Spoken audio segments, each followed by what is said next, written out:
1. Malam pertama kita. Apa kamu sudah tidak sabar dengan malam pertama kita? Suara serak khas pria dewasa yang tegas namun sarkas terdengar di telinga Nada. Malam pertama? Apakah ini bisa disebut malam pertama mereka? Nada hanya tertunduk dengan kedua jari tangannya saling berpegangan dan meremas. Keringat dingin pun sudah tak terelakkan. Nada begitu takut, tapi saat ini sudah tak ada lagi yang dapat menolongnya. Ini sudah menjadi keputusannya. Pilihan yang terpaksa dipilihnya untuk menyelamatkan ibunya. Aroma parfum maskulin sudah tercium dari tubuh pria itu. Pria itu berdiri 1 meter di samping kiri Nada. Entah apa yang dilihatnya. Dia diam di sana mengamati Nada yang masih menunduk itu. Dan Nada Aprilia. Iya tuan, jawab Nada dengan suara yang bergetar. Kamu tahu siapa saya? Tanyanya lagi. Tahu, Anda Tuan Raditya Abimanyu Prayoga. Nada masih menunduk tak berani menatap si pemilik suara. Apa hubungan kita? Tanya Radit masih memandangi Nada. Hubungan? Nada mengulangi kata-kata Radit. Apa tadi yang saya lakukan di bawah dengan ayahmu dan penghulu sebelum datang ke kamar ini? Tanya Radit, mencoba mengingatkan Nada. Nada pun kembali mengingat kejadian beberapa saat lalu, di mana dirinya baru saja menikah dengan Radit, yang tidak lain adalah putra dari majikan ayahnya sendiri. Ini seperti mimpi bagi Nada, mimpi buruk lebih tepatnya. Rasanya dia ingin segera bangun dari mimpi buruk ini, tapi saat melihat sosok Radit yang berdiri di hadapannya dan mencium aroma tubuh pria itu, membuatnya sadar jika semua ini adalah kenyataan. Dia benar-benar telah menikah dengan Radit. Dan itu berarti dia adalah... Saya menunggu jawabanmu, Nada.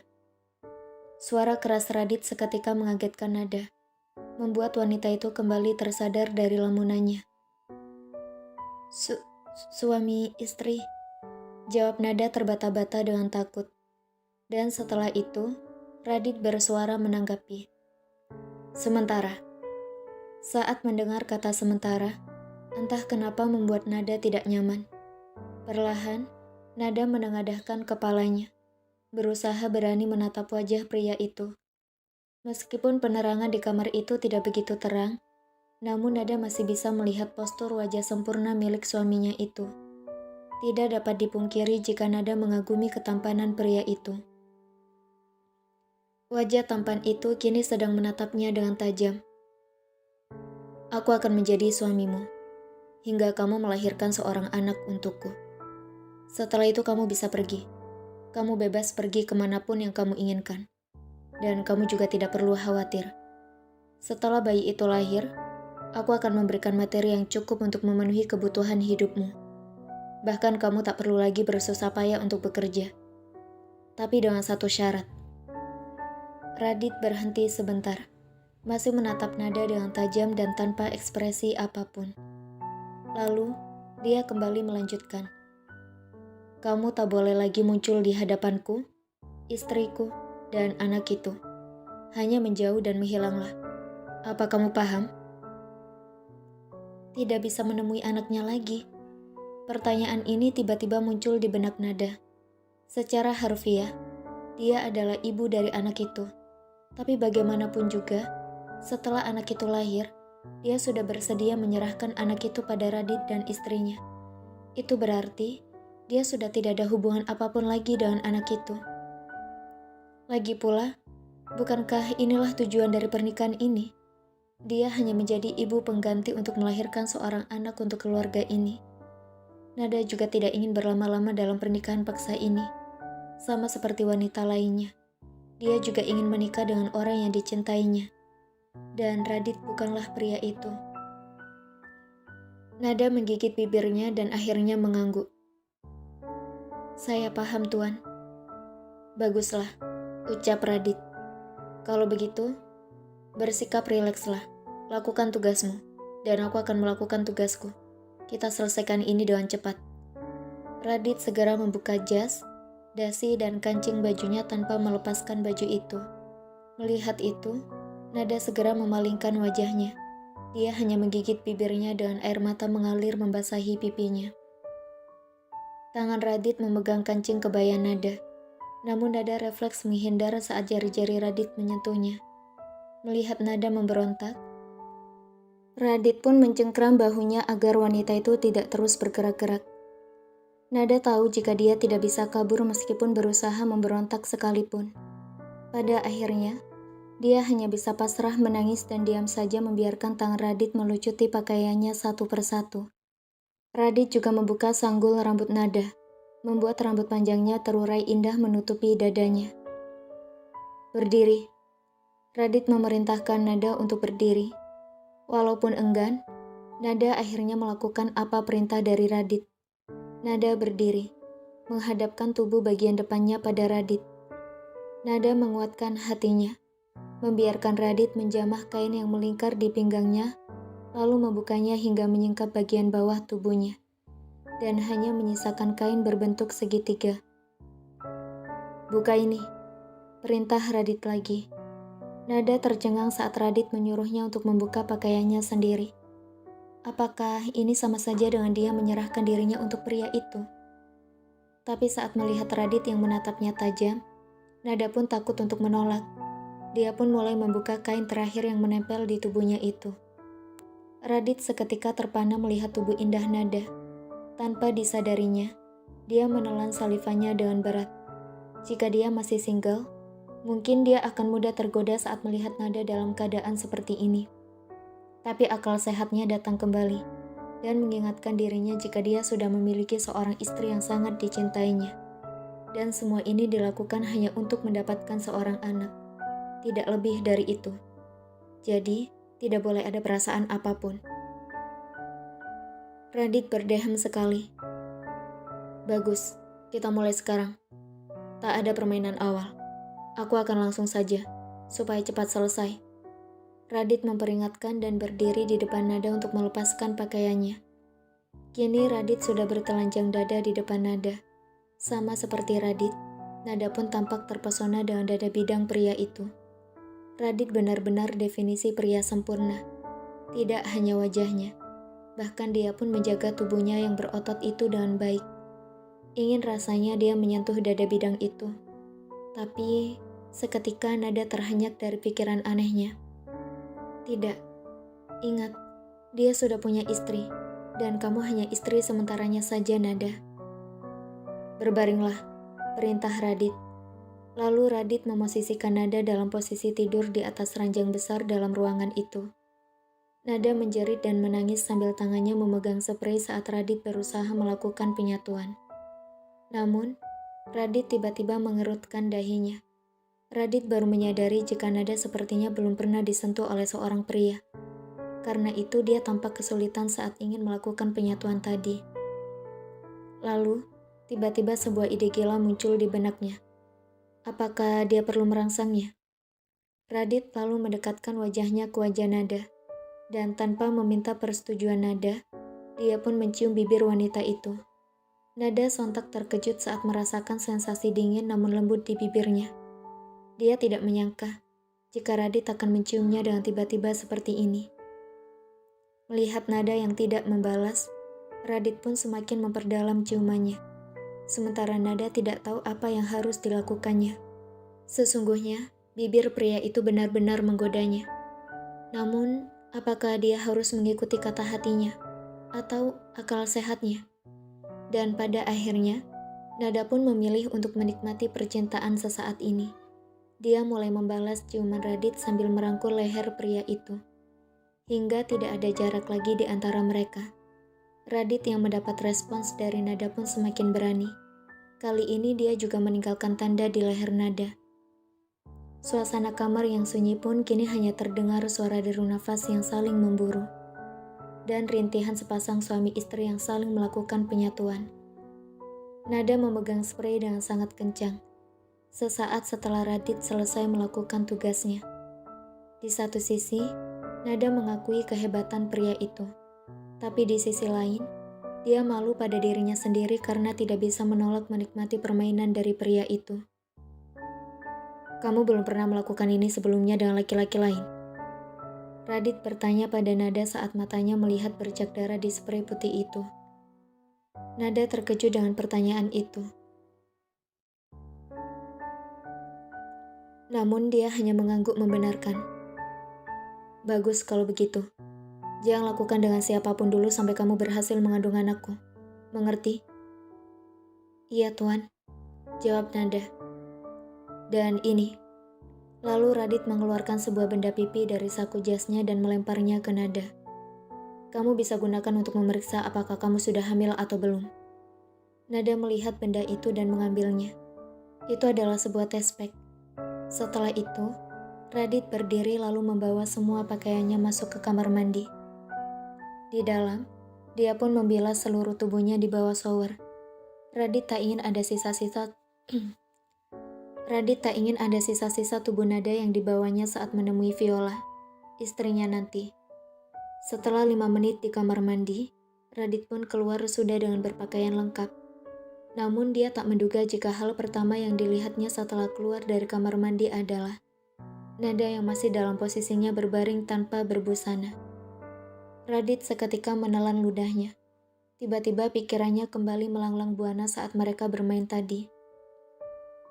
Sialan, apakah dia sengaja melakukan ini? Radit pun menatap tajam pada Nada dan berseru. Apakah kamu berusaha menggodaku lagi?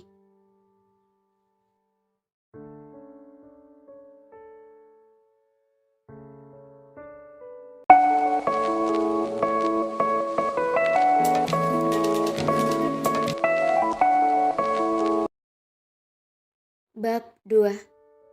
Aku tidak akan mengkhianatimu. Menggodanya? Apa maksudmu? Aku tidak... Namun sebelum Nada sempat meneruskan ucapannya, Radit sudah memotong terlebih dahulu. Bukan apa-apa, lupakan. Serunya tampak salah tingkah, tapi sesaat kemudian kembali berekspresi datar.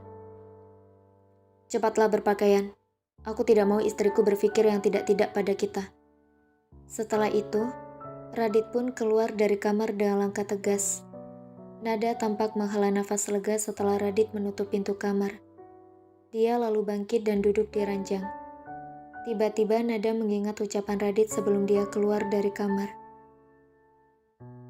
Aneh, kenapa pria itu marah dan berpikir jika dirinya sengaja menggodanya?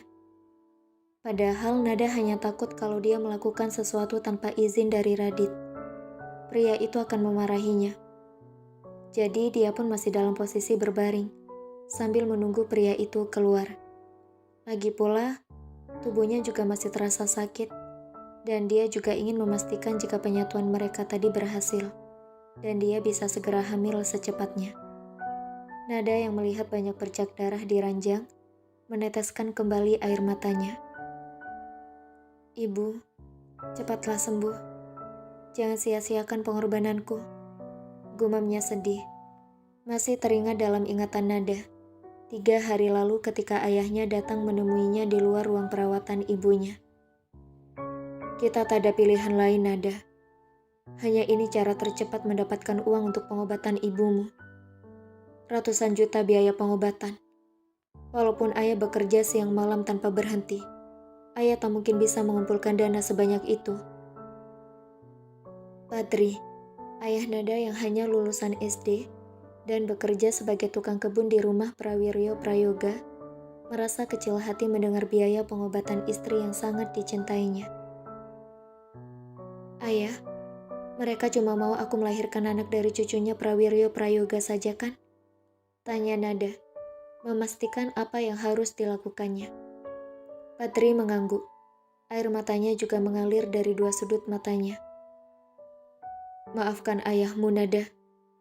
Ayah tak tahu harus bagaimana lagi. Hati Patri sangat sakit kalau harus mengorbankan anaknya. Tapi dia juga tak ingin kehilangan istrinya. Baiklah, aku setuju ayah. Nada pun menguatkan tekadnya. Nada menghela nafas setelah tersadar dari lamunannya. Sudah terlambat untuk menyesali apa yang telah terjadi. Lagi pula, inilah jalan yang dipilihnya demi kesembuhan ibunya.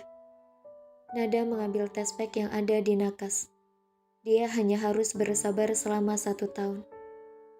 Dan setelah dia hamil dan menyerahkan anak itu, dia bisa bebas dari Radit. Nada pun menghapus tetesan air matanya dan berusaha untuk tetap tegar. Di sisi lain, setelah meninggalkan kamar Nada, Radit segera menuju sisi lain di rumah keluarga Prawiryo. Kamar yang berada di lantai 3. Salah satu kamar terbesar di rumah ini, yang sejak kecil menjadi kamar pribadinya. Klik. Radit membuka pintu dan menghampiri seorang wanita yang sedang berdiri memandangi kolam renang di taman belakang. Maafkan aku, apa kamu menungguku terlalu lama, sayang? Radit melingkari tubuh wanita itu dengan kedua tangannya dan menyandarkan dagunya di pundak wanita itu. Apa kamu senang? Apa kamu menikmatinya? Apa dia cantik? Air mata telah meleleh dari sudut mata Viola. Tatapannya lurus ke arah jendela, enggan untuk membalikan badan melihat pria di belakangnya. Viola, please, don't start it again. It's not like what you think. I love you, Viola. Only you. Radit mengeratkan tangannya yang melingkari tubuh Viola. Aku hanya memastikan jika dia bisa hamil secepatnya. Aku tak melakukan hal lainnya. Aku mohon, percayalah padaku. Apa yang harus aku lakukan untuk membuatmu percaya? Radit sudah sangat serba salah. Dari pagi Viola sudah uring-uringan dan marah padanya. Saat ini yang ada di pikiran Radit tak hanya bagaimana memperbaiki mood Viola. Bagaimana kalau kita berpisah saja, Radit? No, please Viola. Aku gak mau pisah denganmu. Radit membalikkan paksa tubuh Viola. Kembali melingkari tubuh langsing Viola mendekat ke tubuhnya. Aku sangat mencintaimu, Viola. Kita sudah lebih dari 14 tahun bersama. Sejak mulai pacaran hingga saat ini. Aku mohon, jangan lakukan ini padaku. Aku tak bisa hidup tertekan terus seperti ini, Radit. Apalagi sampai bayi itu lahir. Aku harus melihat wanita itu. Viola tetap bersikeras. Aku mohon, bersabarlah selama 1 tahun ini. Aku akan berusaha menyelesaikannya kurang dari 1 tahun. Radit menatap tajam ke arah mata berwarna hazel milik Viola. Lalu apa yang harus aku lakukan selama 1 tahun? Melihat dia setiap hari. Aku tak bisa seperti ini, Radit. Apa kamu ingin membunuhku secara perlahan? Dengan menyaksikan bayi di dalam kandungan wanita itu sedangkan aku tak lagi bisa memiliki anak. Mata Viola tampak berkaca-kaca. Apa yang harus aku lakukan untuk mempertahankanmu? Apa yang harus aku lakukan untuk membuatmu nyaman dalam 1 tahun ini? Aku akan lakukan apapun, asal kamu mau bertahan. Asal kita tak berpisah. Aku mohon.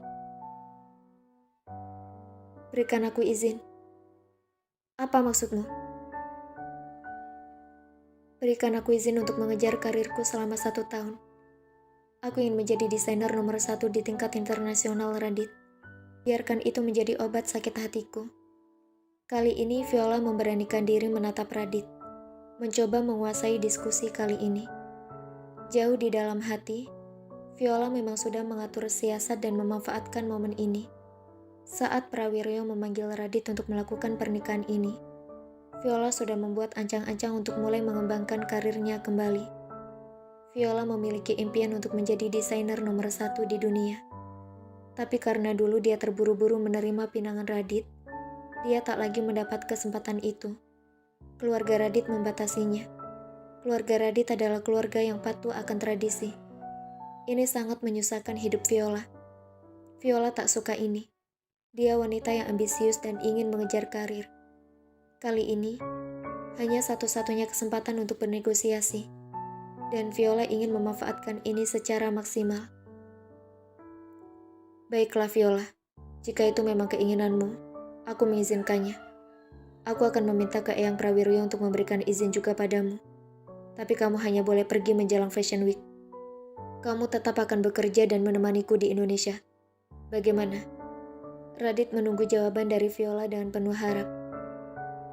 Tentu saja, Radit. Aku hanya akan pergi selama Fashion Week dan persiapan Fashion Week.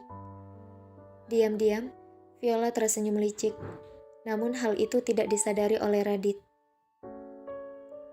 Syukurlah, kamu masih mau menerima keputusan keluargaku. Terima kasih, Viola, atas kesabaranmu. Aku berjanji tak akan pernah mengecewakanmu. Hati Radit menjadi sedikit tenang dengan sikap Viola yang mulai melunak dan mulai bermanja-manja dengannya lagi. Viola, kamu mau tidur sekarang? Kamu yakin kita hanya akan tidur, suamiku tercinta? Viola menggoda Radit. Apa kamu sedang menggodaku, istriku tercinta?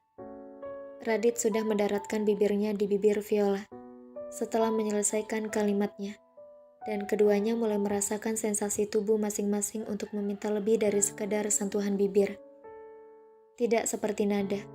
Kali ini Radit begitu mudah melakukan penyatuan dengan istrinya. Ya, sejak mereka pertama kali melakukannya, Radit tahu jika dia bukanlah yang pertama untuk Viola. Namun karena besarnya rasa cintanya pada Viola, membuatnya tidak terlalu memperdulikan hal itu.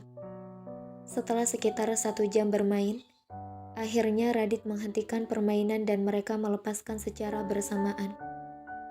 Kini, Viola mendekat ke Radit dan bersandar pada tubuh Radit dengan tangan kanan Radit mendekap tubuh Viola. Apa aku bisa mempercayaimu, Radit? Viola meminta kepastian. Percayalah, aku tak akan pernah mengkhianatimu. Aku mencintaimu, Viola. Radit memberikan kecupan di dahi Viola sebelum mereka jatuh terlelap karena kelelahan.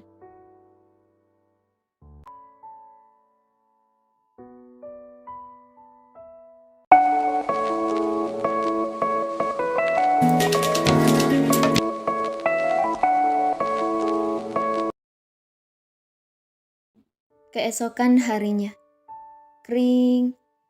Nada terbangun saat alarm berbunyi. Spontan tangannya sibuk mencari dan mematikan alarm di handphonenya yang sudah berbunyi.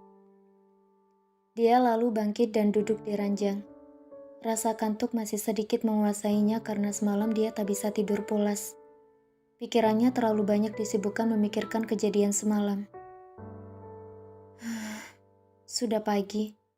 Sudah jam 5. Baiklah. Selamat pagi, Nada. Semangat. Berharaplah hari ini akan jadi hari yang lebih baik dari hari kemarin. Gumamnya sambil tersenyum untuk menyemangati dirinya sendiri. Nada segera mempercepat langkahnya menuju kamar mandi untuk membersihkan diri. Lalu beribadah dan mengganti pakaiannya. Apa yang harus aku lakukan di kamar ini? Bosan, keluh Nada. Tak ada yang dapat dilakukannya selain menonton televisi atau bermain game di handphone. Baiklah. Lebih baik aku beraktivitas yang lebih berguna di luar kamar. Nada tersenyum mengingat ide briliannya. Nada lalu mengambil handphonenya dan menghubungi seseorang dengan sangat bersemangat. Ada apa, Nada? Suara pria parubaya di ujung telepon terdengar. Ayah, kamu di mana? Aku mau menemuimu. Suara Nada seperti biasa, sangat ceria, tanpa menimbulkan kekhawatiran.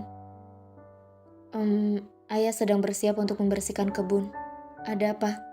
Suara ayah Nada sedikit berbisik. Baiklah, tunggulah. Aku kesana sekarang, ayah. Klik. Nada mematikan sambungan telepon. Dia lalu mengunci rambutnya dan segera memakai sepatunya. Iya, dia berniat untuk membantu ayahnya saja di kebun. Selesai bersiap, Nada pun keluar kamar dan langsung berlari menuju ke kebun. Sesaat setelah Nada sampai di kebun, dia langsung menghampiri ayahnya yang tengah sibuk merawat tumbuhan-tumbuhan di sana. Ayah, sini aku bantu. Tanpa menunggu jawaban dari ayahnya, Nada mengambil gunting untuk memotong daun-daun bunga yang sudah layu. Ada apa, Nada? Padri, ayah Nada mendekat dan bertanya pada Nada sambil mengambil daun-daun mati yang ada di bawah di antara kebun bunga mawar. Tak ada apa-apa. Aku bosan di kamar. Aku ingin membantu ayah. Lagian udara pagi dan matahari pagi kan sehat untuk tubuh. Hihi. Nada tersenyum ceria. Seperti tak ada beban yang terjadi padanya. seperti tak terjadi apa-apa kemarin. Begitulah Nada. Dia tak pernah ingin menunjukkan kesedihannya pada orang yang dicintainya. Nada, suara ayahnya pun terdengar. Ada apa ya? Ucapnya sambil masih sibuk menaruh pupuk di pot-pot bunga dan tanaman hias yang nantinya akan diletakkan di dalam rumah. Apa Tuan Muda memperlakukanmu dengan baik? Badri bertanya dengan suara bergetar dan terbata-bata. Pertanyaan ayahnya seketika menghentikan aktivitas Nada. Rasanya dia belum siap untuk mendengar hal itu dari ayahnya. Tapi jika dia tidak menjawab, ayahnya pasti akan curiga dan merasa khawatir padanya. Nada pun menatap ayahnya sambil tersenyum. Ayah, jangan khawatir. Dia sepertinya orang baik. Dia tak menggangguku sama sekali. Jadi ayah tenang saja. Ayah fokus saja menjaga ibu. Aku akan berusaha semaksimal mungkin untuk segera menyelesaikan hal ini, supaya kita bisa berkumpul kembali seperti dulu. Nada menyandarkan kepalanya di bahu Badri. Aku sayang ayah, aku juga sayang ibu dan Didi. Demi kalian semua, aku akan lakukan apapun untuk kebahagiaan kita. Nada melanjutkan kalimatnya. Maafkan ayahmu yang tak berguna ini, Nada. Yes, ayah jangan bilang begitu. Sudah banyak yang ayah berikan padaku. Jadi biarkan kali ini aku yang berusaha untuk ayah. Percayalah, semua akan baik-baik saja. Badri pun mengangguk sambil mengelus dengan sayang puncak kepala putrinya itu. Oh iya, pot-pot ini harus ditaruh kembali ke tempatnya kan? Tanya Nada pada ayahnya mengalihkan topik pembicaraan. Badri pun mengangguk. Nada, kamu bisa menaruh 2 pot kecil ini di meja taman itu. Lalu ambillah beberapa kuntum bunga untuk ditaruh di meja makan. Badri menjelaskan apa yang harus dilakukan Nada. Satu demi satu bunga mawar pun dipetik olehnya, hingga menjadi satu rangkaian bunga mawar yang indah. Saat Nada masih sibuk mengurusi bunga-bunga itu, tiba-tiba tampak seseorang yang berlari tergopoh-gopoh menghampiri Nada. Mbak Nada, Anda ditunggu untuk sarapan pagi bersama, ucap Bisiti terengah-engah. Tapi aku bukan anggota keluarga mereka. Kenapa aku harus ikut makan bersama? Nada masih menahan diri untuk tak pergi mengikuti arah tarikan tangan Bisiti. Tidak bisa Mbak Nada, nanti Tuan Besar bisa marah. Gimanapun juga Mbak kan istrinya Tuan Radit, jadi harus makan bersama dengan keluarga. Bisiti berusaha membujuk Nada. Nada, ikutilah permintaannya. Kamu makanlah di sana. Badri, ayahnya menyarankan. Tapi aku kan belum selesai mengurus bunganya. Setelah Nada berusaha mengelak. Tidak apa-apa, biarkan ayah yang melanjutkannya. Pergilah, tidak enak jika Tuan Besar menunggu terlalu lama. Nada menatap ayahnya. Karena ayahnya sudah menyuruhnya begitu, Nada pun akhirnya mengangguk. Baiklah, aku segera ke sana. Nada pun mau tidak mau mengikuti Bisiti menuju ke ruang makan. Hati Nada semakin berdetak kencang saat jarak selangkah demi selangkah menjadi semakin dekat ke ruang makan. Dok, dari mana kamu? Apa nggak ada yang memberitahumu waktu makan sudah tiba? Prawiryo menyapa Nada, sesaat setelah Nada sampai di ruang makan. Aku baru saja membantu ayah untuk mengurus kebun Tuan Besar. Nada menjawab penuh hormat. Kok panggilnya masih Tuan? Kamu sudah menikah dengan cucu Eyang. Panggil Eyang juga. Mengerti? Hanya Prawiryo yang berbicara di meja itu. Bambang dan Rianti, orang tua Radit, hanya diam menunduk. Begitupun Radit dan Viola. Mereka juga diam tapi Radit tak menunduk, melainkan memperhatikan Nada dengan tangan kanannya memegang tangan kiri Viola. Maaf, nuwun sewu Eyang, jawab Nada masih menunduk. Ya sudah, duduk sini nak. Eyang menyuruh Nada duduk di kursi kosong satu-satunya di meja melingkar itu. Di samping Prawiryo dan Radit, kursi yang sebelumnya selalu kosong setelah nenek Radit meninggal dunia. Iya Eyang, tunggu dulu. Namun, saat Nada baru saja ingin duduk di kursi itu, tiba-tiba saja terdengar seruan seseorang. Semua orang pun menoleh pada si pemilik suara itu. Radit. Bersihkan dulu tanganmu. Lihatlah, tanganmu terluka dan berdarah. Radit yang memperhatikan Nada dari tadi memang tidak sengaja menemukan tangan Nada terluka. Siti, bantulah Nada membersihkan lukanya, pinta Prawiryo, yang dibalas oleh anggukan Bisiti. Ah, kenapa aku bodoh sekali sih? Bahkan aku tak merasakan sama sekali luka di tanganku. Tapi bagaimana dia tahu kalau tanganku terluka? Padahal tak ada seorang pun di sana yang menyadari kalau tanganku terluka. Apa sedari tadi dia memperhatikanku? Gumam Nada saat mencuci tangannya di wastafel. Sementara Bisiti pergi sebentar untuk mengambilkan perban. Lalu, Nada menggelengkan kepalanya. Ah, tidak. Kenapa aku bisa berpikir jika dia peduli padaku? Itu pasti hanya kebetulan saja. Nada bergumam, protes akan kebodohannya sendiri. Tidak mungkin kan seorang Radit peduli pada Nada? Selesai mengobati lukanya, Nada segera kembali ke ruang makan. Gimana tanganmu? Ucap Radit tiba-tiba sesaat ketika dia melihat Nada datang. Nada tampak tercengang, namun dia membalas ucapan Radit. Gak apa-apa, sudah biasa kena duri seperti itu kalau membantu ayah bekerja juga. Lain kali berhati-hatilah. Luka kecil seperti itu bisa infeksi jika tidak disadari dan segera diobati. Ucap Radit menambahkan. Meskipun nada bicaranya terkesan datar, tapi Nada diam-diam tersenyum atas ucapan Radit. Iya, aku akan lebih berhati-hati selanjutnya. Setelah itu, Prawiryo pun meminta para pelayan segera menyiapkan makanan. Menu sarapan di meja makan selalu ada 2 macam jika Radit menginap di rumah besar. Menu pertama, masakan Indonesia. Untuk hari ini, nasi liwet dengan gudeg dan krecek Jogja. Menu kedua adalah western food. Quiche yang bentuknya mirip dengan telur dadar di nasi Padang. Bedanya bahan dasarnya ditambahi keju, ubi, bayam, dan jamur. Radit dan Viola menikmati western food, sedangkan Prawiryo, Bambang, dan Rianti memilih nasi liwet. Nada belum memakan sama sekali makannya, dan masih berdiam diri di posisi yang sama. Dok, kenapa nggak dimakan makananmu? Prawiryo bertanya pada Nada yang masih diam belum memakan apapun. Eyang, sini.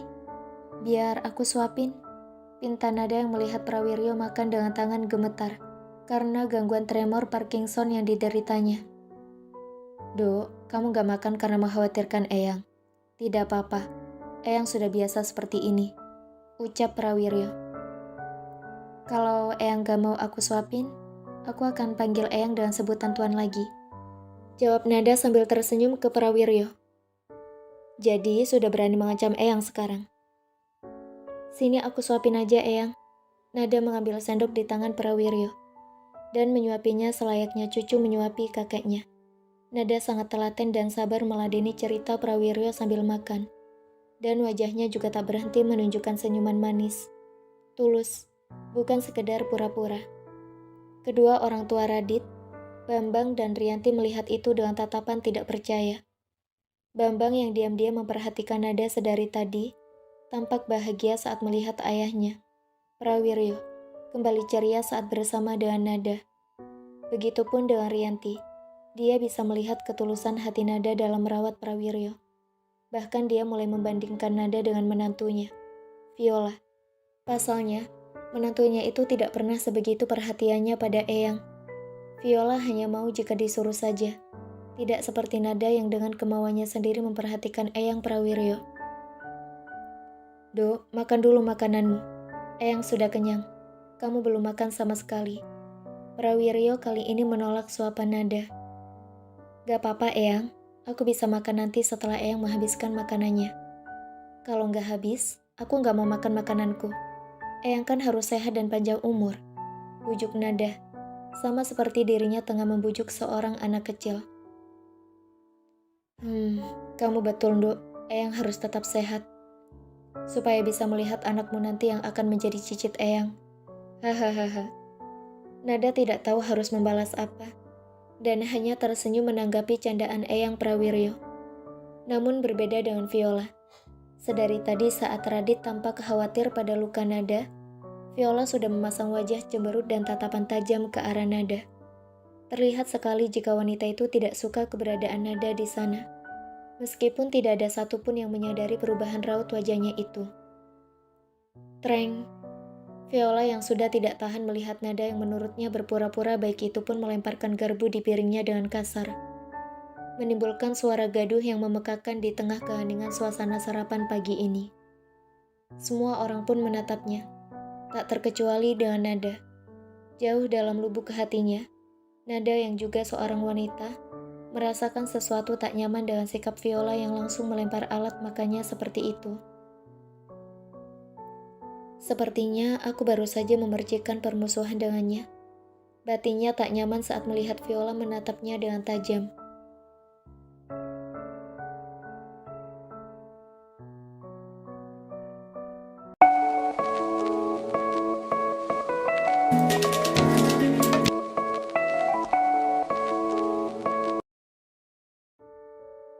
Sementara Viola sepertinya tampak terganggu dengan kedekatan Radit dan Nada. Dia menatap tak suka saat melihat tangan Radit yang memegang tangan Nada dengan erat. "Aduh, kepalaku," seru Viola kencang, membuat Radit dan Nada sama-sama terkejut. Radit yang melihat Viola tanpa kesakitan pun segera melepaskan genggaman tangannya dari tangan Nada, lalu berlari menghampiri Viola. "Viola, kamu gak apa-apa?" tanya Radit khawatir. "Kepalaku sakit lagi sepertinya," ucap Viola pura-pura lemas. "Ya sudah, kalau gitu aku bawa kamu ke kamar biar kamu bisa istirahat." Lalu Radit beralih menatap Nada yang masih terdiam di tempatnya. "Nada, kamu jangan mengangkat koper itu. Biar nanti Nisi atau Parjo yang mengurus semuanya. Nisi, tolong bantu Nada untuk mengangkat kopernya. Dan antar Nada ke kamarnya. Bawa juga koperku dan koper istriku ke kamar kami." Radit berjalan pergi setelah melihat Ningsi mengangguk mengerti apa yang telah diperintahkan olehnya. Sementara Nada berjalan masuk sendirian ke rumah itu. Sesampainya di kamar, Nada segera membereskan barang-barangnya. Dia mulai menata semua bajunya satu persatu di walk-in closet, lalu mengeluarkan buku-buku pelajarannya dan menatanya di meja belajar yang ada di kamar tidurnya sekarang. Butuh waktu 1 jam untuk Nada merapikan semua barang-barangnya.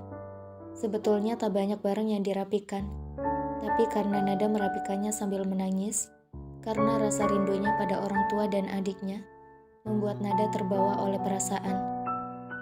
Tok tok tok. Pintu kamar Nada diketuk dari luar dan Nada segera menuju ke pintu melihat siapa yang datang. "Ada apa, Biningsih?" Nada bertanya agak bingung melihat Ningsih mengetuk kamarnya. "Non, dipanggil oleh Tuan Radit untuk makan siang bersama." "Aku makannya nanti aja, Bi. Suruh mereka makan duluan aja. Gak apa-apa kan?" Nada berbisik kepada Ningsih. "Aduh, saya gak berani. Mending Non Nada ikut dulu aja ke sana. Terus jelasin sendiri ke Tuan Radit." Ningsih menunjukkan wajah takut dan bicara berbisik kepada Nada. Akhirnya Nada tak bisa menolak, dan mau tak mau menutup pintu kamarnya. Ikut keluar menuju ke ruang makan bersama Ningsih. Radit dan Viola sudah ada di ruang makan masih belum menyantap makanan mereka dan menunggu kedatangan Nada. "Duduklah Nada," perintah Radit saat melihat kedatangan Nada. "Nada, mulai saat ini, setiap jam makan kamu harus ikut untuk makan bersama di meja makan ini. Apa kamu mengerti?" Radit menjelaskan peraturan di rumahnya yang harus dipatuhi oleh Nada. "Baiklah," jawab Nada pasrah. "Kenapa kamu masih berdiri?" Radit mengernyitkan dahinya sedikit bingung melihat Nada yang masih berdiri dan belum duduk di kursi makan. Nada akhirnya berjalan duduk ke kursi di samping Viola. Suasana dan tata cara makan di meja makan di rumah ini sama seperti di rumah Eyang Prawiryo. Radit dan Viola tidak mengobrol saat makan. Mereka hanya fokus menghabiskan makanan mereka. Nada juga hanya menunduk dan menghabiskan makanannya saja tanpa berkata apapun. Saat makan, Radit mengerutkan dahinya dan matanya tampak fokus pada Nada yang tampaknya kesulitan memegang sendok makan. "Nada, Apa tanganmu masih sakit? Tanya Radit tiba-tiba membuat Nada langsung menengadahkan kepalanya. Ah, seru Nada bingung bercampur kaget. Aku bertanya, apa tanganmu baik-baik saja? Ucap Radit mengulangi pertanyaannya. Nada sontak melihat tangannya yang terbalut perban. Oh, tidak, aku baik-baik saja, tenang saja. Ucap Nada buru-buru sambil tersenyum canggung. Radit pun hanya menganggukkan kepala. Sementara Viola menatap tak suka pada sikap Radit tadi. Apakah suaminya itu mengkhawatirkan wanita itu? Batinnya tak senang. Lagi-lagi suasana makan siang kembali hening, hingga mereka selesai menghabiskan makanan. Dan Radit tampaknya tengah bersiap-siap untuk pergi. Viola sayang, aku akan pergi dulu ke kantor sekarang. Mungkin aku akan pulang sore atau sekitar jam 7 malam. Apa tidak masalah? Suara Radit memecah keheningan di meja makan. Radit bicara setelah menghabiskan makannya sambil mengelap sudut bibirnya dengan ujung serbet. Tidak masalah sayang, aku juga akan pergi ke butik nanti sore. Mungkin kamu bisa menjemputku sekalian, jadi kita bisa pulang bareng. Viola tersenyum dan memegang tangan kiri Radit. Baiklah kalau begitu. Radit menengok ke arah jam tangannya sebelum melanjutkan bicaranya. Aku harus berangkat sekarang, karena nanti jam 2 ada rapat dengan pemegang saham. Radit lalu berdiri dan mengecup dahi Viola lalu segera meninggalkan meja makan tanpa berpamitan pada Nada. Nada pun sangat kesal di dalam hatinya, karena hanya dijadikan obat nyamuk oleh kedua pasangan yang sangat menyebalkan menurutnya. Setelah kepergian Radit, hanya tinggal Viola dan Nada saja yang ada di ruang makan. Nada yang sudah selesai makan pun ingin pergi dari sana. Permisi, saya ingin kembali ke dalam kamar. Nada berusaha bicara sesopan mungkin kepada Viola meminta izin untuk kembali ke kamarnya. Apa tadi kamu bilang? Viola memicingkan matanya kepada Nada, kemudian berdiri mendekat ke arah Nada. Apa kamu pikir kamu adalah nona muda di rumah ini? Viola menjambak rambut Nada dengan sangat kencang dan tiba-tiba, sehingga kepala Nada tergerak ke belakang. Apa kamu pikir karena si tua bangka itu mendukungmu, kamu bisa memiliki suamiku? Viola menarik rambut Nada semakin kencang, hingga terasa sangat sakit di otot kepala Nada, dan tangan Nada berusaha memegang rambutnya. Dengarkan aku baik-baik. Keberadaanmu di sini tak lebih dari seorang pelayan, bahkan lebih rendah dari seorang pelayan. Jangan pernah berpikir kalau kamu bisa mengadukan ini kepada si tua bangka itu. Dan jangan pernah kamu berpikir untuk mengadukan apa yang aku perbuat kepada suamiku. Karena bagaimanapun, dia tidak akan percaya dengan apa yang kamu katakan. Ancam Viola kepada Nada. Berak. Viola menarik kursi yang diduduki oleh Nada dengan tangan kanannya bersamaan dengan melepaskan tangannya dari menjambak rambut Nada, sehingga tubuh Nada langsung terjatuh ke lantai marmer yang dingin.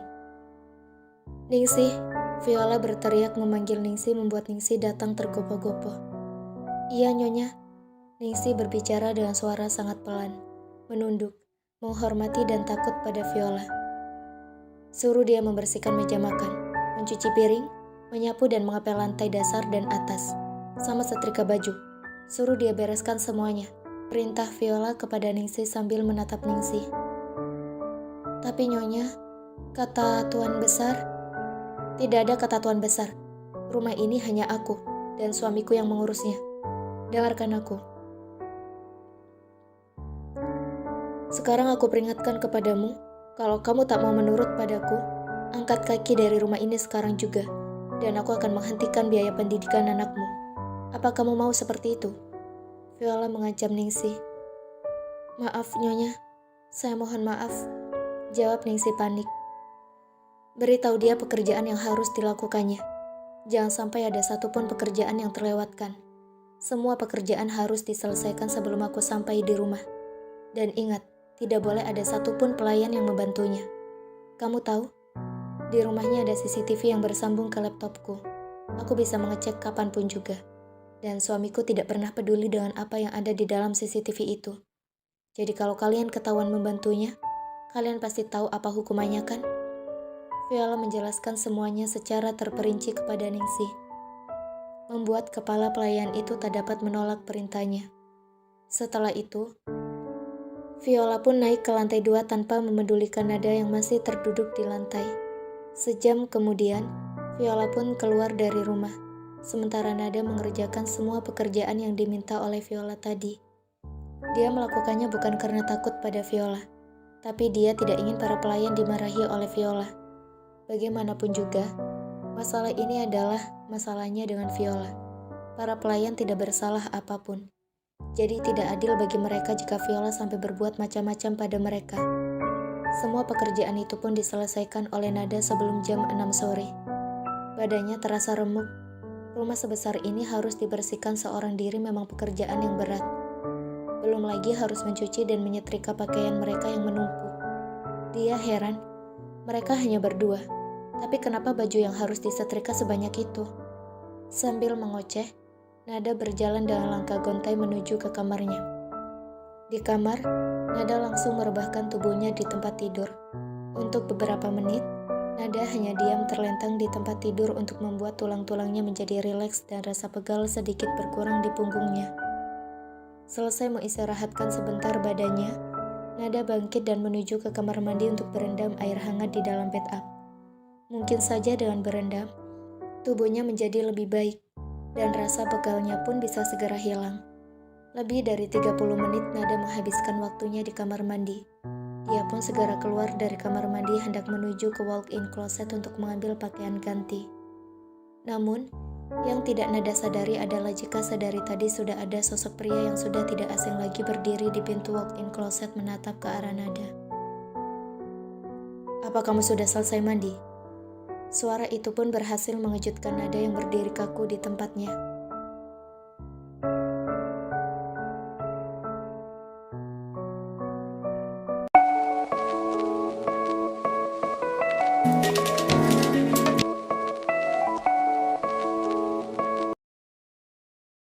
Fakta di balik pernikahan mereka.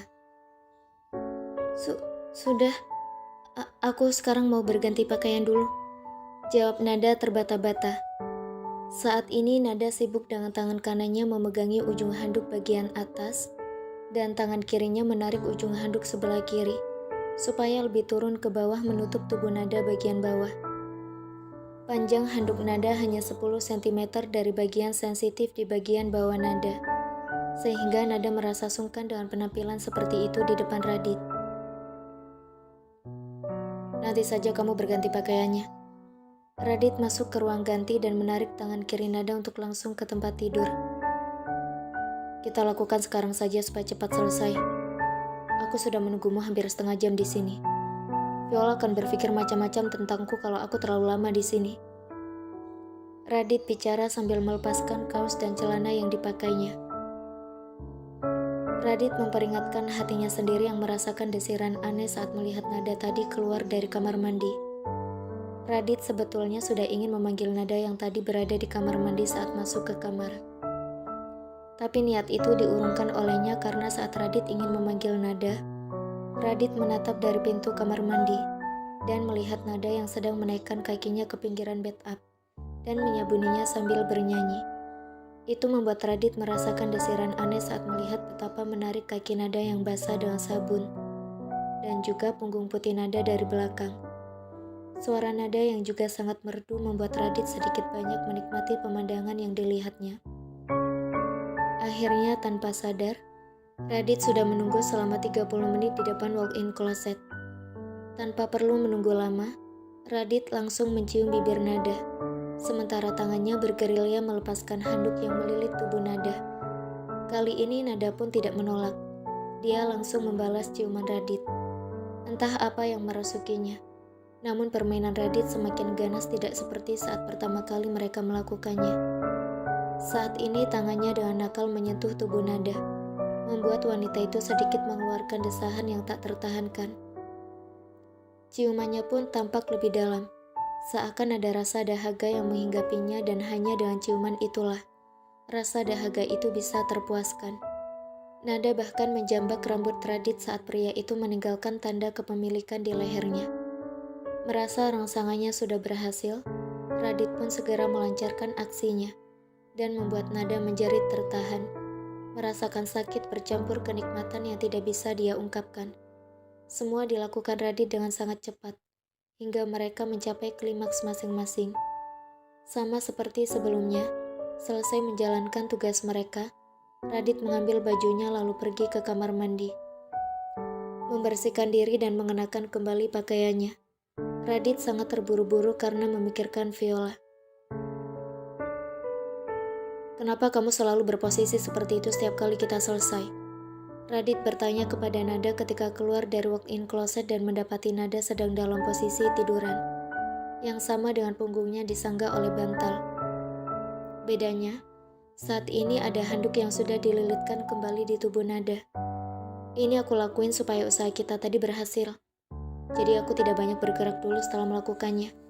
Kali ini Nada berani untuk bicara kepada Radit. Radit tampak tercengang dengan perkataan Nada, tapi dia masih berusaha menampilkan wajah datarnya. "Oh, baguslah kalau begitu." Radit lalu merogoh kantong celana kanannya mengambil tespek yang ada di sana, lalu melemparkannya ke samping Nada dan melanjutkan kalimatnya lagi. "Jangan lupa mengecek setiap pagi. Dan beritahu aku ketika sudah positif." "Baik, aku pasti akan beritahu kalau sudah positif." Nada dengan cepat menjawab Radit. "Bagus kalau begitu. Jaga kesehatanmu, Denada, dan jangan terlalu lelah beraktivitas." Radit kemudian pergi keluar dari kamar Nada setelah menyelesaikan kalimatnya. Klik. Radit menutup kamar Nada dan bergegas ke atas untuk kembali ke kamarnya dan Viola. Di luar, Radit menggelengkan kepalanya mengingat perkataan Nada tadi. "Lucu juga kamu, Nada. Bisa-bisanya kamu berpikir bahwa benihku akan jatuh kalau kamu mengubah posisimu setelah kita melakukannya." Gumam Radit sambil tersenyum. Tak pernah ada dalam pikiran Radit bahwa ada teori seperti itu. Dan bisa-bisanya wanita polos itu percaya. Tentu saja hal itu merupakan sesuatu yang sangat lucu untuk Radit. Ter. Getar handphone di saku celana Radit bergetar. Radit segera mengecek ID penelpon dan mengangkat teleponnya. "Selamat malam, Eyang." Radit menyapa sang penelpon. "Bagaimana kondisi istrimu?" "Viola sehat-sehat saja, Eyang," jawab Radit berpura-pura bodoh tak mengerti tentang apa yang ingin ditanyakan sebenarnya oleh Prawiryo. "Hahaha, aku nggak nanya yang itu, Le. Aku tanya yang satunya. Dia juga istrimu toh? Kamu yang memaksanya untuk menikahimu. Supaya anakmu sah secara agama kan?" Jawab Prawiryo membenarkan pola pikir Radit. "Dia sehat-sehat juga, Eyang. Jangan khawatir. Aku dan Viola memperlakukannya dengan sangat baik di rumah ini. Aku juga ingin cepat menyelesaikan masalah ini. Jadi aku nggak akan berbuat yang aneh-aneh." Radit mencoba menghilangkan kekhawatiran yang ada pada Prawiryo bahwa dirinya akan berlaku semena-mena pada Nada. "Bagus kalau begitu. Tolong kamu perlakukan anak itu dengan baik, Li. Anak itu masih polos. Dia juga anak yang jujur. Dia tidak akan mau menikah denganmu kalau bukan karena aku memaksanya dengan imbalan akan membiayai pengobatan ibunya." Eyang Prawiryo akhirnya mengutarakan alasan Nada mau menikah dengan Radit. Radit sedikit kaget mendengar apa yang dikatakan oleh Prawiryo, tapi juga berusaha menjaga suaranya tetap datar. "Jadi, dia menikah denganku untuk biaya pengobatan ibunya?" "Betul. Karena itu, jangan kamu samakan dia dengan wanita-wanita lain yang mau menjual dirinya karena harta. Istrimu itu berbeda. Dia tak ada niat jahat sama sekali kepadamu, dan tak ada niat untuk menguasai hartamu sama sekali. Jadi, apa kamu bisa berbuat baik padanya sampai waktu perpisahan kalian tiba?" Tanya Eyang Prawiryo, menunggu balasan dari Radit. "Baik, Eyang. Jangan khawatir akan hal itu. Aku juga akan menjaga dia dengan baik." "Baiklah kalau gitu." Eyang lega mendengarnya. Dan setelah itu, sambungan telepon pun diputus. Setelah perbincangannya dengan Prawiryo tadi, Radit mengingat kembali sikapnya yang terlalu kasar pada Nada. Selama ini dia mengira jika Nada bersedia menikah dengannya karena uang semata. Jadi dia pun beranggapan jika Nada sama seperti wanita-wanita nakal di luar sana, yang hanya menginginkan harta seseorang saja, meskipun harus rela menyerahkan dirinya. Namun, fakta ini semakin mengubah cara pandangnya pada wanita itu.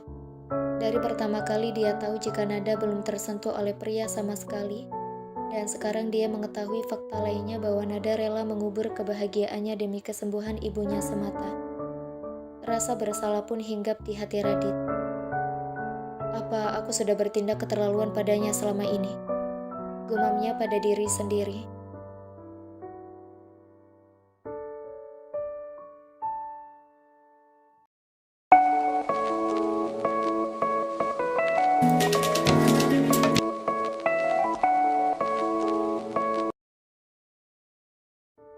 Kamu selalu membuatku khawatir.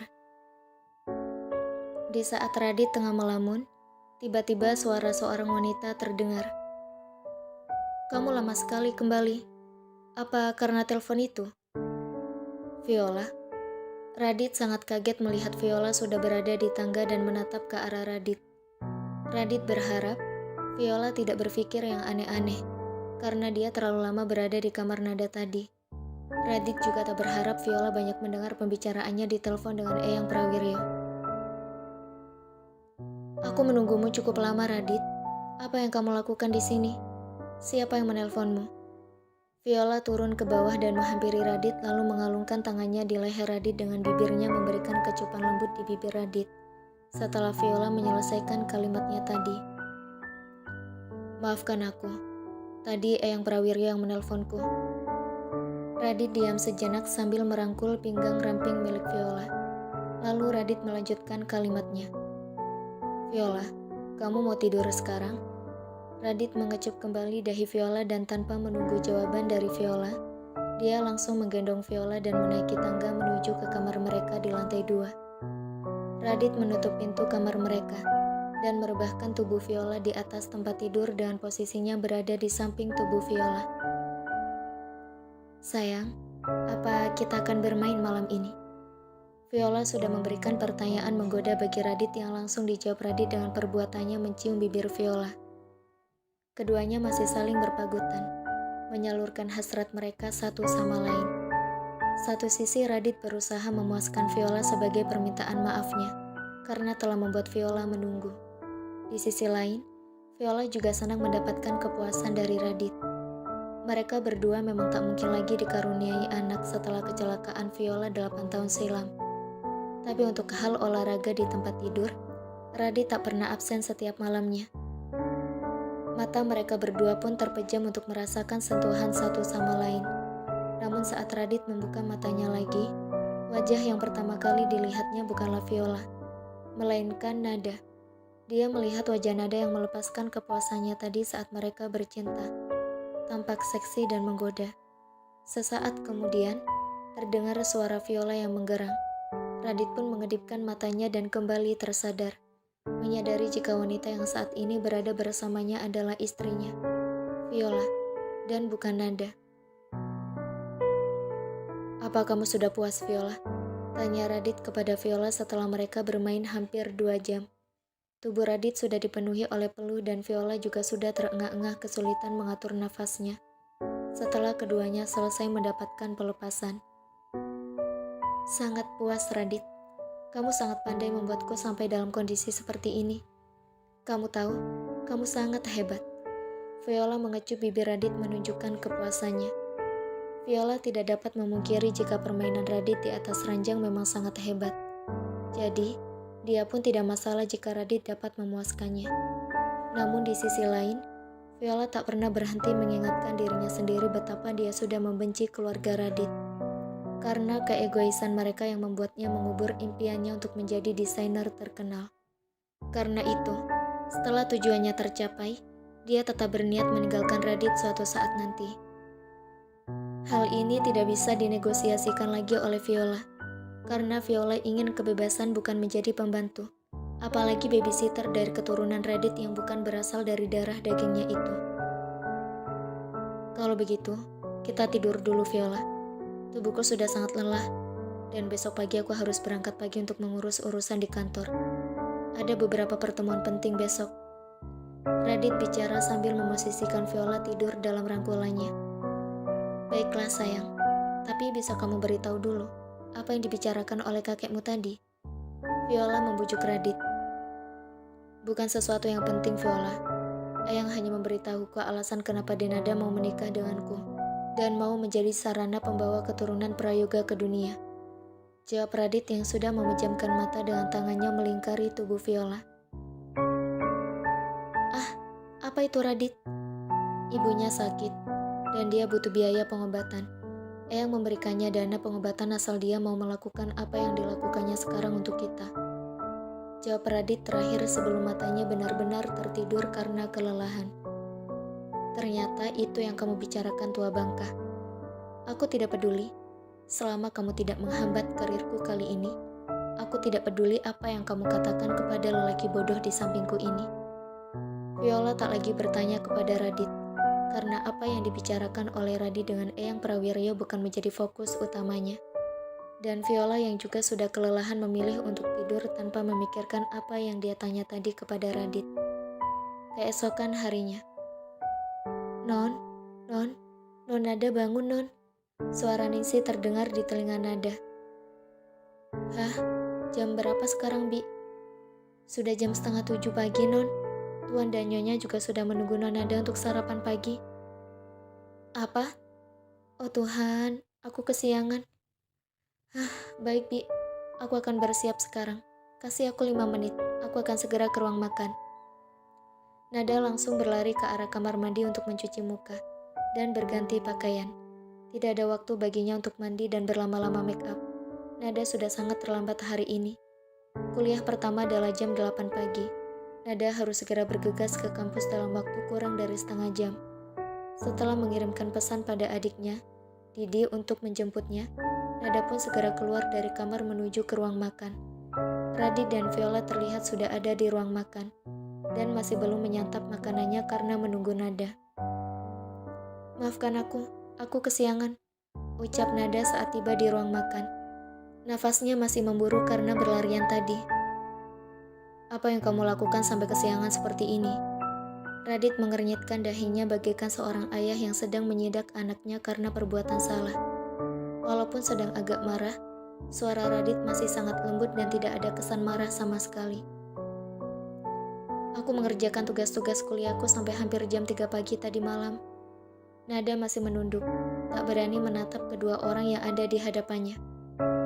Jadi, kamu masih kuliah? Tanya Radit. Iya, tingkat 3, jurusan kedokteran.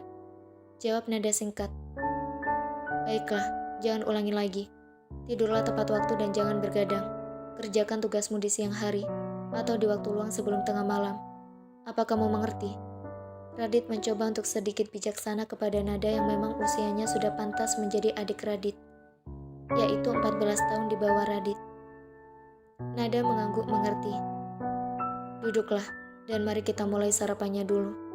Radit memerintahkan kepada Nada dengan Viola di sebelah Radit masih menatap tak acuh kepada Nada. Belum sempat Nada duduk, handphonenya sudah berbunyi dan Nada segera mengambil handphone yang ada di saku celananya. Ada pesan dari adiknya, Didi. Di pesan itu tertulis jika Didi sudah sampai di depan rumahnya. Nada membalas pesan itu, menyuruh adiknya untuk menunggu. Setelah itu Nada memasukkan kembali teleponnya ke saku celana dan hampir saja berlari meninggalkan ruang makan kalau tidak Radit memanggil namanya. Denada Aprilia. Suara Radit terdengar tegas dan agak tinggi. Ah, iya. Nada langsung berbalik menatap ke arah Radit. Lalu Nada melanjutkan bicara. Maafkan aku harus segera berangkat kuliah. Jam 8 aku sudah ada kelas. Aku mohon maaf, sekarang sudah jam 7:20 menit. Waktuku hanya tinggal 40 menit lagi sebelum dosen datang. Nada sudah hampir menangis meminta izin untuk pergi dari rumah Radit. Wajahnya sudah sangat panik dan ketakutan. Bahkan Nada lebih takut daripada kondisi kemarin Viola menyiksanya. Baiklah, kamu boleh pergi. Tapi makanlah dulu sarapanmu, walau hanya 1 suap. Perintah Radit kepada Nada. Oh, baiklah kalau begitu. Terima kasih. Nada segera mendekat ke arah meja makan dan mengambil 1 lembar roti tawar. Menggigitnya dan membawa roti tawar itu pergi, lalu melambaikan tangan kepada kedua orang yang duduk di meja makan itu sambil berlari. Radit menghela nafas panjang dan menggeleng-gelengkan kepalanya melihat kelakuan Nada yang menurutnya lucu itu. Sayang, sampai kapan kamu akan bengong seperti ini? Dan kapan kita akan memulai makan pagi kita? Viola memegang tangan kiri Radit dan mencoba menyadarkan Radit dari lamunannya. Sesungguhnya Viola sangat tidak suka melihat sikap perhatian Radit pada Nada. Maafkan aku Viola, aku tadi sangat khawatir karena sikap anak itu tadi sangat ceroboh. Radit berbicara jujur kepada Viola. Kamu jangan terlalu khawatir Radit, dia akan baik-baik saja. Hanya itu kata-kata yang keluar dari bibir Viola dan menyembunyikan semua marah dalam hatinya. Viola sangat pandai menyimpan rasa amarah di dalam hatinya. Jadi sebesar apapun amarahnya kepada Radit, Viola tidak akan menunjukkannya secara langsung. Akhirnya mereka berdua menikmati sarapan seperti biasa. Hanya berdua tanpa Nada. Suasana meja makan seperti inilah yang sebenarnya sangat diinginkan oleh Viola. Tapi untuk saat ini, suasana ini sangat menyebalkan bagi Viola. Radit hanya fokus kepada makanannya bahkan tidak memedulikannya. Biasanya, sebelum Nada ada di rumah Viola dan Radit, saat makan adalah saat di mana mereka berdua saling bicara dan saling menghangatkan suasana.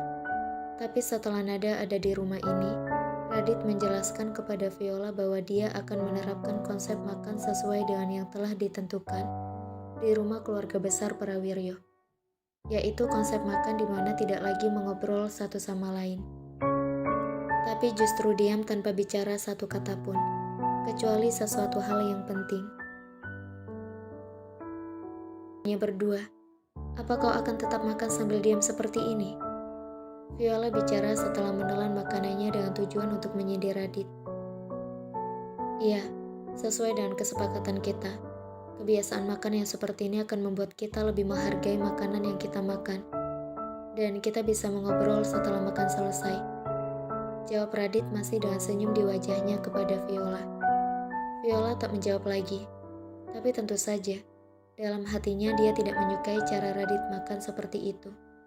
Viola hanya tidak ingin menambahkan masalah sebelum dirinya mencapai puncak kesuksesan. Sehingga Viola membiarkan Radit seperti itu. Makan pagi kali ini adalah hal yang sangat tidak menyenangkan untuk Viola.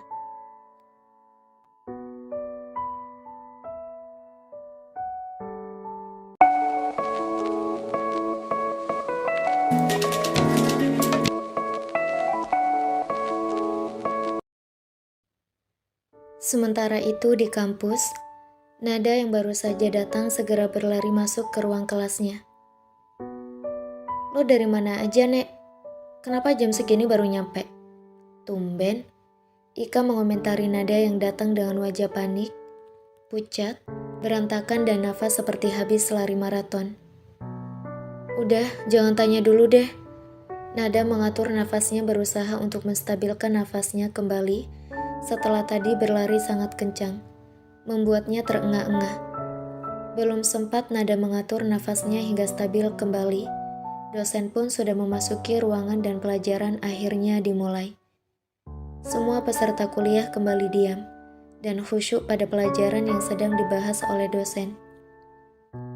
Untuk 3 jam pelajaran tidak ada seorang pun yang berani bicara, karena pelajaran ini adalah pelajaran tersulit pada semester ini, yaitu urologi, andrologi, dan ginekologi. Mata kuliah 6 SKS ini cukup menakutkan untuk mereka semua di kelas. Beruntung pelajaran kali ini dapat diselesaikan tanpa ada masalah bagi Nada. Tugas-tugas kuliahnya pun sudah dikumpulkan oleh Nada, membuat Nada bisa bernafas lega. Praktikku masih 2 jam lagi. Lo mau kemana dulu, Nek? Ika bertanya kepada Nada saat mereka keluar dari ruang kuliah. Nada, kita bisa mengobrol sebentar. Suara pria dengan nada tinggi dan sedikit serak menyapa dari belakang Nada. Dan Ika sebelum Nada sempat merespon pertanyaan dari Ika. Ika, lo duluan ke kantin, nanti gue nyusul ke sana, ucap Nada pada Ika. Tanpa meminta penjelasan apapun, Ika sudah paham. Dia langsung pergi meninggalkan Nada dengan pria itu. Aku rasa semuanya udah jelas. Apalagi yang perlu dibicarakan? Nada menunduk. dan tidak ingin menatap mata pemilik suara tadi yang sudah berdiri tepat di depannya dengan tatapan mengintimidasi. Ikut denganku dulu. Kita akan bicarakan ini di tempat lain, tidak di sini. Dewa, panggil Nada kepada pria yang langsung menarik tangannya tanpa memendulikan dia yang enggan pergi dengan pria itu. Jangan banyak bicara. Ikutlah denganku dulu. Kita akan bicarakan ini tidak di tempat ini. Dewa enggan berhenti melangkah walaupun Nada sudah beberapa kali mencoba untuk menghentikannya. Dewa tetap menarik Nada ke sudut kampus yang tidak terlalu ramai, yang biasa mereka datangi berdua, dan tidak banyak orang yang mau datang ke tempat itu. Atap gedung kampus, tempat di mana Nada dan Dewa sering bertemu untuk sekedar makan siang bersama, atau mengerjakan tugas-tugas kedokteran mereka bersama. Kenapa tidak bicara padaku tentang masalah ibumu? Dewa mulai berbicara, dan melepaskan tangan Nada setelah mereka berada di atap gedung. Maafkan aku, masalah ini masalah keluargaku. Aku tidak bisa menceritakan masalah ini padamu. Lagi pula, aku tidak ingin membuatmu mendapat banyak masalah dengan ibu tiri dan ayahmu lagi. Masih terngiang di dalam ingatan Nada, bagaimana marahnya ibu tiri Dewa di telepon ketika Nada meminjam uang kepada Dewa untuk biaya opname ibunya. Pada malam itu, pertengkaran besar terjadi di rumah Dewa. Karena ibu tiri Dewa memanasi ayah Dewa mengenai uang berobat ibu Nada. Sejak saat itu, Nada, dia tidak pernah lagi meminjam uang kepada Dewa lagi. Dan uang yang dipinjamnya untuk berobat sebelumnya telah dibayar lunas beberapa hari lalu oleh Nada kepada Dewa dari uang yang dipinjamkan oleh Eyang Prawiryo. Setelah Nada setuju untuk menikah dengan Radit, Dewa menghembuskan nafasnya, berusaha untuk menghilangkan semua rasa kesal di dadanya, dan menaruh kedua tangannya di pinggangnya, dengan tatapan mata lurus menembus cakrawala. Apa dia sudah melakukannya denganmu? Akhirnya Dewa menanyakan hal yang ingin ditanyakan olehnya sedari dulu. Dia cukup baik, Dewa. Dia tidak melakukan apapun selain melakukan tugasnya. Cukup baik. Haha. Dewa tertawa sinis. Katakan padaku, sudah berapa kali dia melakukannya? 2 kali, jawab Nada jujur. Apa kamu menikmatinya? Dewa, Nada menatap Dewa dengan tatapan marah dan kesal, lalu hendak berdiri meninggalkan Dewa namun ditahan oleh Dewa. Lepaskan tanganmu, biarkan aku pergi. Nada bersikeras untuk tetap pergi meninggalkan Dewa. Maafkan aku tidak bermaksud merendahkanmu. Justru aku sangat takut kalau dia menikmati permainan kalian dan berbuat hal yang lebih dari itu. Dewa jujur kali ini. Nada tidak membalas dan hanya terdiam menunduk. Dewa lalu memeluk Nada tanpa meminta persetujuan dulu dari wanita itu. Maafkan aku, Nada. Aku akan menunggumu. Lakukanlah dengan cepat. Setelah itu kita bisa pergi berdua sejauh-jauhnya dari keluarga itu. Dewa bicara masih mendekap Nada dalam pelukannya. Dewa, jangan tunggu aku. Aku tidak lagi pantas untukmu. Carilah wanita lain yang lebih pantas untukmu. Ucapnya kemudian, karena dia tidak mau memberikan harapan apapun kepada Dewa. Hubungan mereka yang sudah lebih dari 2 tahun bukanlah hal yang mudah untuk Nada mengikhlaskan Dewa. Tapi saat ini, status Nada adalah istri orang, walaupun hanya sementara. Tetap saja untuk Nada dia tidak layak lagi untuk Dewa. Nada tidak ingin membuat Dewa menunggu terlalu lama dan mendapatkan sesuatu yang tidak lagi layak untuk Dewa. Kamu jangan khawatir, aku akan tetap menunggumu. Aku sangat mencintaimu, Nada. Jangan larang aku untuk menunggumu. Dewa semakin mendekap erat tubuh Nada tanpa ingin melepaskan Nada sama sekali. Untuk beberapa saat, mereka diam seperti itu dan menikmati kehangatan tubuh masing-masing. Hati Nada juga merasa lebih tenang berada dalam dekapan Dewa. Ter, hingga suara ponsel milik Dewa bergetar. Akhirnya Dewa melepaskan dekapannya kepada Nada. Ada apa menelponku? Sapa Dewa setelah melihat ID penelpon dan menunggu jawaban di seberang sana. Aku sibuk, masih ada kelas lagi dan praktikum setelah ini. Pergilah sendiri. Dewa mematikan teleponnya dan kembali memegang tangan kanan Nada. "Telepon penting?" tanya Nada acuh tak acuh. "Bukan," jawab Dewa singkat, enggan untuk menjelaskan lebih jauh. Nada juga tak ingin memperpanjang pertanyaan tentang hal itu. Nada memilih untuk duduk dan berbincang mengenai hal-hal lucu dengan Dewa, mengenang masa-masa mereka saat dulu semuanya terasa ringan dan mudah. Saat mereka menghabiskan waktu bersama di atas atap ini. Hingga akhirnya, waktu berlalu begitu cepat. Sudah lebih dari 1,5 jam mereka berada di atap. Dan sekarang adalah waktu untuk kembali ke dalam kelas praktikum. Beberapa jam kemudian, kegiatan praktikum dan kelas kuliah mereka pun telah selesai. Saat ini Nada sedang berjalan bersama dengan Dewa di koridor kampus. "Hari ini kamu kerja part-time?" tanya Dewa. Nada mengangguk. "Nanti pulang jam berapa? Aku jemput ya?" tanya Dewa kemudian. "Gak usah dijemput, aku nanti naik busway aja. Atau naik ojek online, nanti malah ngerepotin," jawab Nada tampak sungkan saat Dewa ingin menjemputnya sehabis kerja nanti. "Gak apa-apa, aku gak merasa direpotkan kok. Pokoknya nanti malam aku jemput ya," seru Dewa dengan semangat. "Baiklah," Nada pun pasrah dan hanya mengangguk. Sesampainya di restoran, salah satu rekan kerjanya langsung memanggilnya. "Nada, kamu telat." Andina, rekan kerjanya, memanggilnya dengan suara agak tinggi ketika Nada memasuki ruang karyawan. "Iya, maafkan aku. Hari ini aku telat 10 menit. Nada segera menaruh tas di lokernya dan mengambil celemek yang biasa digunakan untuk bekerja. "Tolong antar pesanan nomor 11 ya. Aku harus segera berangkat. Aku hampir terlambat kuliah." Andina yang memang bekerja part-time juga berganti shift dengan Nada setiap harinya. "Maafkan aku, Din. Pergilah. Aku akan mengurus pekerjaan di sini. Makasih ya." Nada langsung masuk ke dalam restoran dan bergegas ke arah jendela dapur untuk mengambil pesanan nomor 11 yang sudah siap di depan meja dapur, kurang lebih 1 menit yang lalu.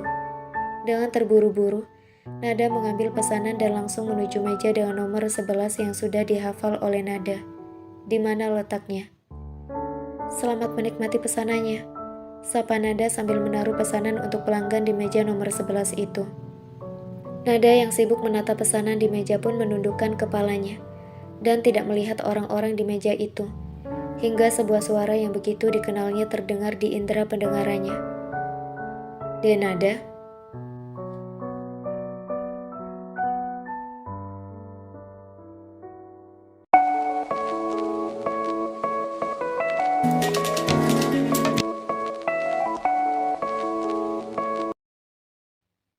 Nada lalu menengadahkan kepalanya, dan dia langsung berjengkit kaget saat melihat siapa sosok yang ada di hadapannya sekarang. Dia bahkan menjatuhkan nampan yang sedang dipegang olehnya. Untung saja sudah tidak ada gelas ataupun piring di nampan itu. "Aduh, kenapa Radit bisa ada di sini? Apa yang dilakukan di sini? Kenapa dia beli makanan di sini? Ini kan jauh dari rumahnya. Aduh, mau apa sih orang ini? Kenapa dia bisa ada di tempat kerja part-time-ku?" Berbagai pertanyaan ada di dalam otak Nada yang tak dapat dijawab olehnya. Nada hanya bengong menatap wajah Radit dengan ekspresi kaget dan takut. "Ambil nampan ini." Radit mengambilkan nampan yang jatuh di lantai dan memberikannya lagi kepada Nada. Iya, maaf." Nada segera mengambil nampannya, membungkuk hormat, lalu hendak meninggalkan Radit. Tapi tertahan karena suara Radit yang membuka pembicaraan lagi dengan Nada. "Kamu bekerja part-time di sini?" tanya Radit sebelum Nada membalikkan badan untuk pergi dari mejanya. "Iya," jawab Nada sambil tertunduk dan menggigit bibirnya. Dia hanya berharap supaya Radit tidak marah dan tidak melarangnya untuk bekerja. "Sampai jam berapa?" Radit bertanya lagi, masih sambil menatap Nada. "Jam 7 malam," jawab Nada cepat pada Radit. "Ya sudah, jangan pergi kemana-mana lagi. Setelah bekerja langsung pulang," perintah Radit yang dijawab oleh anggukan kepala oleh Nada. Nada pun menghela nafas lega karena Radit tidak memarahinya, lalu segera pergi dari meja Radit untuk melayani pembeli yang lainnya. Sebenarnya, Kafe tempat Nada bekerja sekarang adalah salah satu usaha sampingan milik Radit. Kafe ini memang tidak dikelola langsung oleh Radit. Kafe ini adalah restoran kecil, di mana Radit adalah investor tunggal dari restoran ini. Pengelola kafe ini adalah sahabat dekat Radit saat masih SMP dulu, Tia. Radit mempercayakan restoran ini kepada Tia karena latar belakang Tia sebagai seorang chef pastry. Selain itu, Radit juga ingin membantu Tia yang merupakan istri dari Ando, sahabat Radit juga di SMP, supaya bisa mengembangkan usahanya sendiri. Kafe ini masih berstatus milik Radit selama 10 tahun sejak berdiri. Radit masih mendapatkan bagi hasil dari keuntungan kafe senilai 30%. Setelah 10 tahun berdiri berdasarkan perjanjian yang dibuat oleh Radit dengan Tia, kafe ini akan menjadi milik Tia sepenuhnya. Sampai saat ini, kafe ini sudah berjalan selama 4 tahun. Dan hari ini adalah hari di mana kafe itu berdiri 4 tahun lalu. Karena itu, Tia mengundang Radit untuk hadir dalam acara syukuran ulang tahun kafenya. Radit, siapa wanita itu? Tanya Dimas sangat penasaran dengan wanita yang baru saja disapa oleh Radit. Dimas sudah senyum-senyum kepada Radit ingin tahu siapa sebetulnya Nada. Bukan urusanmu. Radit tak ingin menjawab pertanyaan Dimas dan mengalihkan dirinya dengan mengambil cangkir kopi dan menyerbut kopinya. Hehehe, apa kamu pikir aku tuli, Dit? Namanya Denada kan? Siapa dia? Dia cantik banget. Bolehlah untuk jomblo sepertiku. Ayo kenalkan dia padaku. Dimas sudah melakukan serangan kepada Radit. Dimas yang merupakan sahabat dekat Radit saat SMP memang masih jomblo hingga sekarang. Dimas, Ando dan Radit mereka bertiga adalah 3 sekawan yang selalu bersama saat SMP. Hubungan mereka bukan sekedar hubungan persahabatan biasa, tapi sudah seperti saudara. Hampir tidak ada rahasia di antara mereka bertiga.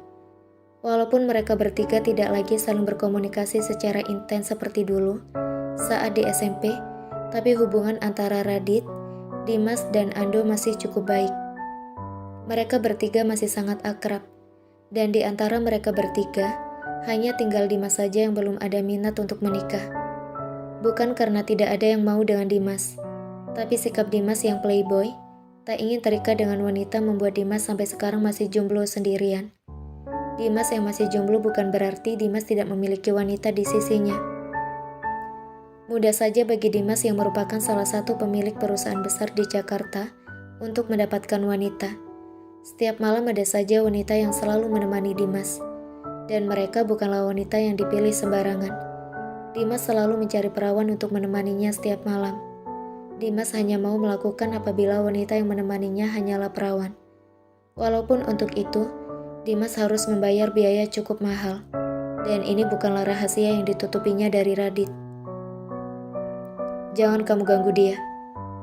Cari mainanmu di tempat lain, tapi jangan dia. Radit sudah melotot ke arah Dimas dan dengan tegas melarang Dimas untuk mendekati Nada. Hei, aku tidak bermain-main dengannya. Dia sangat cantik, Radit. Lihat, walaupun tanpa make up begitu, bikin aku panas dingin. Dia berbeda dengan wanita-wanita yang sering bersamaku setiap malam. Bagaimana kalau aku nikahi dia? Apa kamu mau memperkenalkannya padaku? Dimas kali ini sangat serius. Bahkan dia bersusah payah untuk membujuk Radit. Jangan mimpi, lupakan dia. Cari wanita yang lain saja. Radit sudah menunjukkan wajah kesalnya kepada Dimas yang sudah tak tahan ingin mendekati Nada. Hei, ayolah, beritahu aku siapa dia. Kalau kamu tak mau memberitahuku, aku akan mencari tahu langsung pada Tia. Ancam Dimas kepada Radit. Aku serius padamu. Kali ini Radit benar-benar menatap Dimas dengan mata hitamnya yang lekat. Menunjukkan bahwa dia sedang marah lalu melanjutkan kalimatnya. Kalau kamu masih menganggapku sahabat, jangan pernah ganggu Denada. Aku peringatkan kamu, jauhi Denada. Kata-kata Radit yang sangat serius tentu saja membuat Dimas sadar betapa penting wanita yang baru saja ditemuinya untuk Radit. Apa dia selingkuhanmu, Radit? Dimas mengernyitkan dahinya bertanya spontan pada Radit. Tapi tidak mungkin Radit berselingkuh dari Viola. Dimas tahu betul bagaimana hubungan Radit dan Viola. Radit tak mungkin mau bersama wanita lain selain Viola. Lalu siapa Denada? Kenapa Radit menjaganya hampir sama seperti menjaga Viola? Dimas sangat bingung dengan sikap sahabatnya yang tidak seperti biasanya. Tapi tak ada keinginan untuk Dimas melanjutkan percakapan ini. Dia tahu kalau Radit sudah sangat marah dengan rencana Dimas mendekati Nada. Hei, kalian sudah lama datang? Belum sempat Radit menjawab pertanyaan Dimas, Tia sudah datang menyapa kedua sahabat suaminya dengan senyum sumringah dan duduk di kursi di antara Dimas dan Radit. Nada, panggil Tia kepada Nada yang memang hanya satu-satunya pelayan di kafe kecilnya ini. Iya, Bu Tia, jawab Nada mendekat tanpa memandang dua pria yang duduk di dua kursi yang sama di meja Tia. Ambilkan aku es lemon tea sama muffin cake, pinta Tia, sambil mengeluarkan handphone dari tasnya dan menaruhnya di meja lalu menatap dan tersenyum pada Nada. Ah, jadi panggilan kamu Nada. Bagus banget nama panggilan kamu. Dimas seperti lupa dengan ultimatum dari Radit beberapa detik lalu dan sudah berceletuk dengan senyum sumringahnya. Lalu berusaha mengulurkan tangan pada Nada, tapi langsung ditampik oleh Tia. Heh, lo godain karyawan gue ya? Tia melotot ke arah Dimas. Idih, siapa juga yang mau godain? Dimas melirik ke Tia, lalu secepat kilat menatap ke Nada. Dan tanpa menyerah, Dimas melontarkan pertanyaan. Nada, kamu udah punya pacar belum? Celetuk Dimas dengan tatapan ala playboynya. Hah? Jawab Nada kaget menatap Dimas. Dia lalu melirik ke arah Radit, yang ekspresinya sangat sulit diartikan. Nada, udah kamu pergi ke belakang ambilkan pesananku. Jangan hiraukan temanku ini. Perintah Tia yang sudah gerah dengan kelakuan temannya itu. Baik, Bu Tia. Jawab Nada langsung pergi dari meja nomor 11 itu. Tia, jangan bilang aku playboy di depan Nada dong. Protes Dimas kepada Tia. Dimas sudah benar-benar lupa dengan ultimatum Radit 100%. Bahkan Dimas tak memedulikan lagi kemarahan di wajah Radit.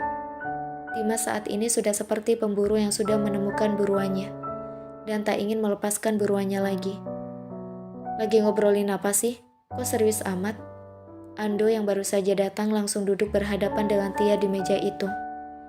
Ini loh yang, si Dimas nih ngegodain Nada. Tia menceritakan masalah Nada pada Ando. Tia sudah menunjukkan wajah kesal karena perbuatan Dimas tadi kepada Nada. Oh, masalah Nada.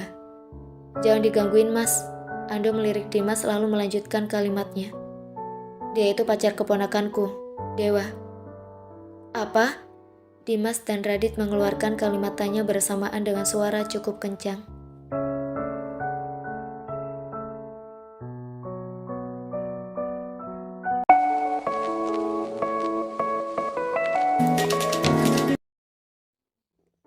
Ih, kenapa lo berdua kok pada kaget gitu? Tia mengernyitkan dahinya melihat kelakuan Radit dan Dimas yang sama-sama terkejut ketika mendengar penjelasan dari Ando. Lo serius kalau Nada udah punya pacar? Dimas bertanya lebih dulu, sangat penasaran kepada Ando. Serius lah, gak mungkin gue bisa kenal sama mahasiswa kedokteran kayak dia, kalau bukan dari keponakan gue, si Dewa. Lagian mana mungkin kita terima part-time kalau bukan karena mau ngebantuin keponakan gue itu. Jawab Ando kepada Dimas. Ya, gue telat dong. Gak juga. Gue gak boleh nyerah. Selama janur kuning belum melengkung, gak ada kata telat buat Dimas. Hahaha. Ucap Dimas menyemangati dirinya sendiri, lalu berdiri mau meninggalkan ketiga sahabatnya menuju ke arah di mana Nada berdiri. Dimas, jangan kamu ganggu Nada. Ando segera memegang tangan Dimas melarang Dimas untuk mendekat ke arah Nada. Lalu melanjutkan kalimatnya.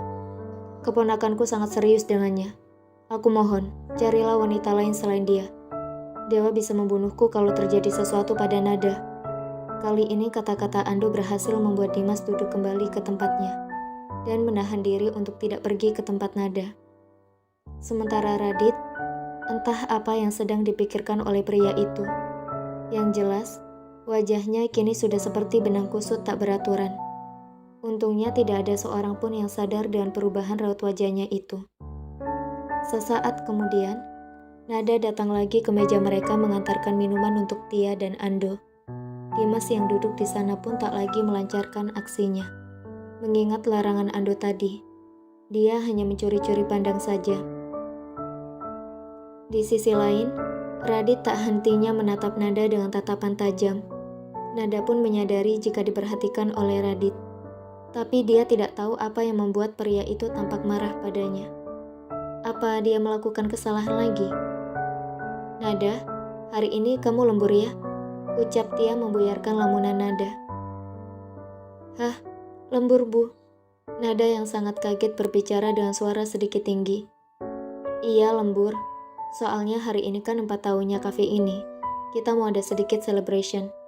Jadi maaf ya Nada, kamu harus lembur dulu malam ini. Gak apa-apa kan ya? Hari ini aku tambah bayaran lembur kamu agak banyak deh. Tanya Tia sedikit memelas kepada Nada. Oh, iya deh bu, gak apa-apa. Ucap Nada pasrah. Meskipun dia masih sedikit khawatir karena besok dia masih ada kuliah pagi. Dan takut terlambat lagi. Tapi jika bos sudah berkata, dia harus lembur, Nada pun tidak bisa menolaknya. Ya udah, kalau gitu kamu boleh balik lagi ke sana. Layanin pelanggan yang lain. Perintah Tia yang dijawab Nada dengan anggukan dan segera pergi meninggalkan meja nomor 11. Memang hari ini kafe lumayan ramai.